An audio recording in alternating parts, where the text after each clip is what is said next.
I bet they love that pool. Absolutely. Yeah. Let's have a look at what's making news in print and online this morning, and we're joined by Executive Director of the Australia Institute, Ben Oquist. Ben, good morning. Good morning, Liz. Thanks Good for coming morning, in. Michael. How about this China story? Yeah, can't ignore it. Big front page splash on the Age and the Sydney Morning Herald following that 60 Minutes last night. Following revelations about the defection of the Chinese spy, we've now got allegations that there was a plan to try and implant essentially a Chinese agent or agent of influence in the Australian Parliament. Talks of $1 million being put on the table to help buy the seat, effectively a Chinese handler operating here in Melbourne, and this story's got a long way to go. We've got a coroner's inquiry now to happen. Suspicious death. And it talks about how it will affect federal politics, and I see Richard Miles in the Age today talking about the need for a bipartisan subcommittee of cabinet, so a long way to go. And it does, we're showing pictures of Wang Liqiang, the Chinese spy seeking asylum here in Australia. It does throw yet another spotlight, a big spotlight on foreign interference in Australian politics, and in particular Chinese interference. We had the foreign interference legislation passed under the Malcolm Turnbull government, but concerns that's probably not being policed enough. There isn't enough oversight on activities of countries like China and Australia? I guess it's not surprising that people are spying on Australia. I mean, we know that spies have been in operation for years, whether it's Russia or China or the United States or the UK. We've had spies in Australia. I guess what's unusual here is they're being uncovered and such a serious allegations. No doubt ASIO will have questions to answer about how much it knew. I mean, it seems that the man at the centre of these allegations who died in March actually went to ASIO himself, potentially, and ASIO has known about this for a year. But how much they knew, if they knew enough ahead of the time to do something about it, I mean, the man's now died, all those questions are going to be asked. And how does the government handle this? I mean, it's, you know, trying to protect this relationship with China on one hand because it's so vital for trade, and yet it can't not react to, and I mean, we have heard from the Prime Minister, a statement from the Prime Minister, but what do you think? What's the... Well, there's no way of ignoring it. Parliament's back this week for the last 2 weeks of the year. There's no way it won't be a big part of the discussion in federal politics, and I think it does keep bringing to light how much bigger foreign policy and security policy issues have become in domestic politics in Australia, both with the rise of China, which is not going to go away, potentially what Trump's done to foreign policy and the international rules-based order. So I think that foreign policy debate's going up a level again. It will indeed. Now, speaking of Parliament being back, one of the bits of legislation the government wants to get through is this bill tackling what it describes as rogue unions. The Financial Review this morning has Labor trying to bring in the Westpac scandal to counter that bill.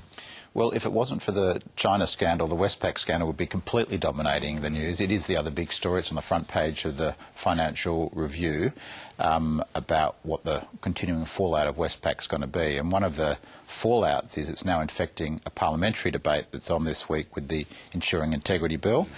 And Labor and the unions are now making the link between the Westpac scandal and that bill. And I heard Tony Burke make this point on Sky yesterday, and those comments are reported in that Phil Curry story in the Financial Review, that how come Westpac has 23 million potential breaches of the law involving $11 billion, and there's no question about deregistering it, whereas unions might be done for 3 cases of paperwork.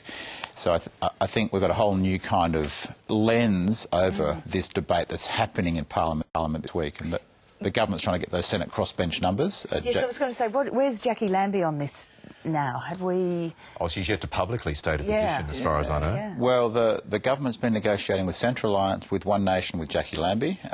They don't need all of those players to pass the legislation. They need Centre Alliance, who most people think are on board, plus either One Nation or Jackie Lambie.